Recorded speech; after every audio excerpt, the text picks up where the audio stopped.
YouTube, ça fait longtemps qu'on s'est pas vu. Comment vas-tu? Alors, nouvelle vidéo aujourd'hui, ça fait longtemps que j'en ai pas posté sur ma chaîne. La raison est très simple, c'est parce qu'on m'a volé ma caméra.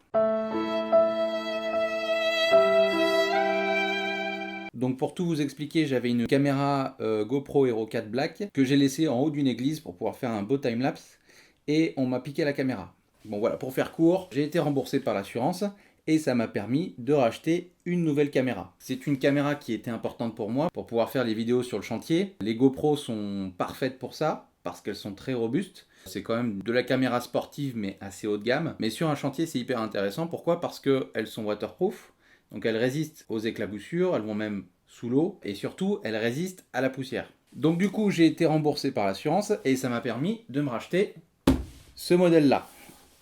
Donc il s'agit de la GoPro Hero 6 Black et je me suis dit pourquoi pas faire un unboxing. Alors je sais qu'il y en a beaucoup sur internet aujourd'hui. J'ai quand même décidé de vous la faire découvrir en unboxing simplement pour vous montrer les caractéristiques de la caméra. Si je la montre c'est surtout pour vous et surtout vous expliquer pourquoi pour moi c'est l'une des meilleures caméras pour faire des vidéos sur chantier. Donc petite présentation de la caméra, c'est une caméra qui est capable de filmer en 4K 60 images par seconde et surtout en 1080 en 240 images par seconde. Ce qui nous permet de faire de jolis ralentis, sachant qu'une vidéo classique fait aux alentours de 25 images par seconde. Donc comme je le disais, elle est waterproof, celle-ci est capable d'aller jusqu'à 10 mètres de profondeur sous l'eau. Et après, il y a des gadgets qui pour moi en fait s'apparentent plus à des gadgets, mais il y a un contrôle vocal, c'est-à-dire qu'on peut demander à la caméra de s'allumer automatiquement et d'enregistrer une vidéo. Et il y a un grand écran tactile derrière la caméra, ce qu'il n'y avait pas sur la Hero 4 Black. Donc c'est parti pour l'unboxing.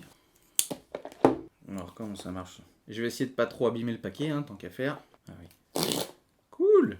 Il y a une petite languette dessous pour pouvoir enlever tranquillement la boîte. C'est bien, pas besoin de couteau pour l'instant. Et je sors le couteau parce qu'on est à Thiers et c'est quand même la capitale de la coutellerie. Un bon Thiernois doit toujours avoir son couteau près de lui. Ça sort en un seul bloc a priori. Donc ça, c'est du plastique rigide, mais bon, il n'y en a pas vraiment besoin finalement.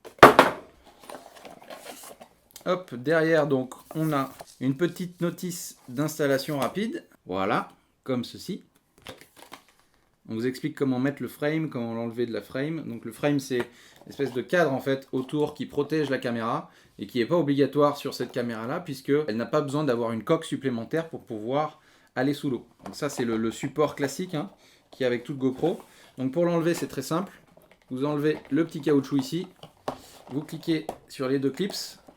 Hop, et donc ça permet de la retirer du premier support. Et donc voilà la caméra avec un élément d'attache classique. Et surtout, chose importante, c'est ce petit pas de vis qui permet de fixer tous les éléments de support en fait sur cette base là. Donc voilà pour la caméra.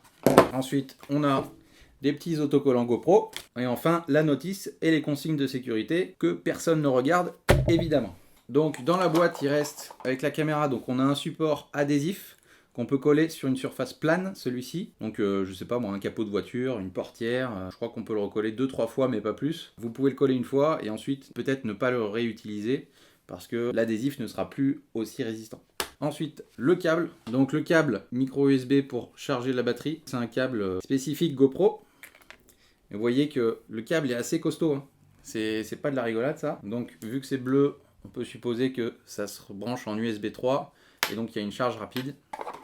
Un autre support adhésif, mais celui-ci, cette fois-ci, qui est bombé, si vous le voyez bien à la caméra, mais qui permet en fait de coller ce support à un casque et donc d'attacher votre caméra directement sur votre casque ou sur tout support bombé, comme des garde-boue de moto, des surfs, des skateboards, j'en passe.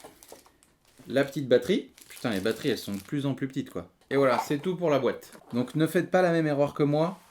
Une fois que vous achetez votre GoPro, ne jetez pas votre boîte. Parce que sur cette boîte, il y a le numéro de série de la caméra qui peut vous être demandé par l'assurance. Certaines assurances le demandent pour pouvoir être remboursé en cas d'incident sur la caméra ou en cas de vol. Le frame, le contour noir que vous voyez sur la caméra s'enlève très facilement, simplement en tirant cette partie-là, le petit cadre qui s'enlève derrière, et ensuite vous n'avez juste qu'à pousser la caméra, le frame s'enlève, la caméra fait cette taille-là, sans le frame. Vous pouvez vous servir de la caméra comme ça, mais par contre, vous ne pouvez pas attacher d'accessoires GoPro avec. Donc en termes de design, c'est extrêmement minimal, hein. C'est plutôt bien foutu. Donc comme les autres versions, on a le compartiment batterie qui se trouve ici.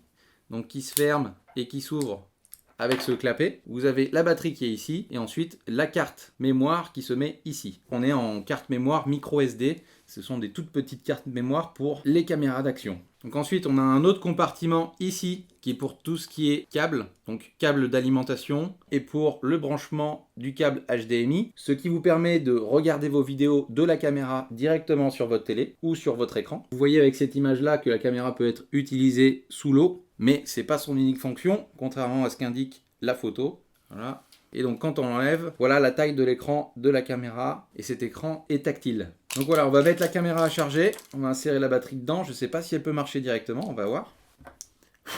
Déjà il me faut une carte micro SD. Donc ça c'est une carte SD classique, la carte micro SD, c'est ça. Il y a une petite différence de taille, mais ce qui est impressionnant, c'est que ça c'est une carte SD 256 Go. Donc on va mettre cette carte micro SD à insérer donc à côté du local pour la batterie.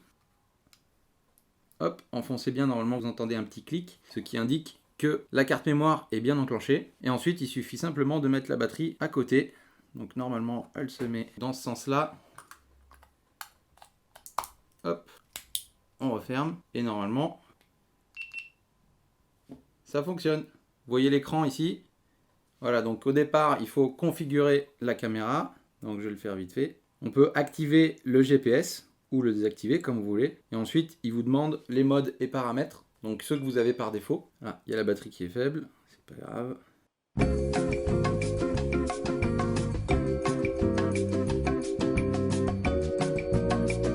Voilà, ensuite, il demande de connecter votre caméra à l'application GoPro directement à partir de votre téléphone ou de votre PC.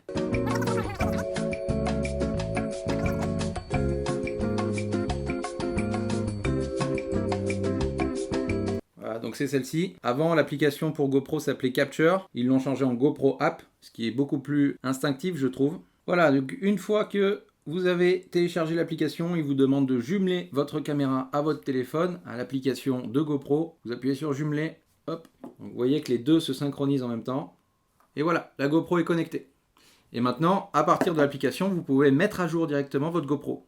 Comme vous le voyez, il ne me reste plus que 1% de batterie. Donc avant de mettre à jour la GoPro, il suffit de la recharger. Et ensuite, retenter la mise à jour. Et ensuite, vous pouvez vous servir de la GoPro. Donc pour l'instant, on va la mettre en charge. Et je vous montrerai les premières images de la GoPro lors de ma prochaine vidéo, évidemment. Pendant ce temps, j'ai un petit message à faire passer à celui qui m'a volé ma caméra à la chaise Dieu, s'il se reconnaît. Tu es un méchant. Donc avec cette caméra, pour un usage sur chantier de la GoPro, j'utilise des accessoires qui pour moi sont indispensables. Voilà. Donc ça, c'est une pince avec un flexible. Ça s'appelle le Jaws. C'est un accessoire GoPro. On peut le retrouver dans différentes marques qui ne sont pas forcément associées à GoPro, mais qui font le même type de produit. Pour moi, c'est un élément hyper important parce que cette pince nous permet de clipser la caméra quasiment où on veut. Et du coup, elle reste fixe. On a juste à pincer un élément qui a à côté du lieu de tournage et après voilà, vous déclenchez la caméra et c'est parti. On n'a pas à chaque fois à sortir tout un attirail comme c'est le cas avec cette caméra qui me filme actuellement. Ce trépied est assez encombrant, il faut le déployer, il faut prendre le temps de le mettre comme il faut. Si vous avez le temps de le faire, tant mieux, il faut le faire, mais si vous n'avez pas le temps, ce type d'accessoire vous permet de gagner un certain temps. Donc maintenant on va faire l'unboxing de ça. Bon, après c'est qu'un accessoire, hein. J'imagine qu'il n'y a pas grand chose dans la boîte à part la pince.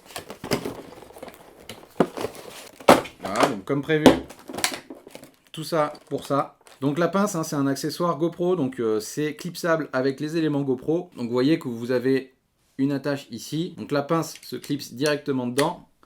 Hop, comme ceci. Vous mettez votre caméra sur ce clips-là. Donc cet embout vient sur celui-ci. Vous le mettez dans le sens que vous voulez, c'est ça aussi qui est intéressant. Vous clipsez. Voilà. Et donc vous voyez que la caméra sera là et ça, je peux le mettre absolument où je veux et c'est super efficace. Bon voilà, ça reste du plastique. Les accessoires GoPro sont en plastique effectivement, mais c'est du plastique de qualité. Avec ces éléments-là, j'ai eu absolument aucun souci. À chaque fois que je l'attachais quelque part, même s'il y avait beaucoup de vent, même s'il y avait des intempéries, des fois je le laissais plusieurs heures en fait pour pouvoir faire des timelapses. Donc c'est un outil hyper efficace que je vous recommande si vous ne l'avez pas. Je crois que ça coûte aux alentours de 60 € celui-ci, donc le GoPro, mais comme je vous ai dit, il existe des marques concurrentes mais qui font exactement le même matériel et je crois qu'il y a moyen de le trouver aux alentours de 20 €. Donc ça, il n'y a pas de numéro de série dessus. Vous le balancez. Par contre, cette boîte-là, il y a le numéro de série qui est là. Donc ça, gardez-le précieusement. C'est une caméra qui aujourd'hui est à 430 €, je crois. Vous pouvez peut-être la trouver moins chère sur certains sites comme Amazon. Mais en tout cas, les caméras GoPro sont certainement plus chères que les autres caméras concurrentes, chinoises ou coréennes par exemple. Mais simplement, la grosse différence, c'est que les caméras GoPro sont extrêmement résistantes. La qualité de conception, la qualité des matériaux, la qualité des optiques fait que la GoPro est une caméra, en tout cas c'est mon avis personnel, je pense que la caméra GoPro est au-dessus du niveau des autres caméras qui offrent les mêmes caractéristiques. Voilà, en tout cas, je suis impatient de pouvoir retravailler avec cette caméra, surtout que j'ai vu qu'il y avait une stabilisation numérique, donc j'ai vraiment hâte de voir ce que ça donne. Je vais certainement acheter un accessoire supplémentaire qui est un stabilisateur, histoire d'avoir une image beaucoup plus fluide, beaucoup plus fixe en fait, quand on prend des plans et quand on sert de la caméra pour des plans d'action, qu'on a besoin de la manipuler en fait régulièrement. Je pense que ce sera un outil très intéressant aussi. Donc voilà, j'ai hâte de vous présenter ça, j'ai hâte de voir. On fera, si vous voulez, si vous aimez bien ce concept de vidéo, on fera l'unboxing ensemble aussi. Et donc vous verrez les résultats du tournage lors de la prochaine vidéo. J'espère que vous avez aimé le concept. N'hésitez pas à me dire dans les commentaires ce que vous en avez pensé et si vous en voulez d'autres. D'ici là, je vous dis à bientôt. Bon courage à vous pour vos travaux. À la prochaine!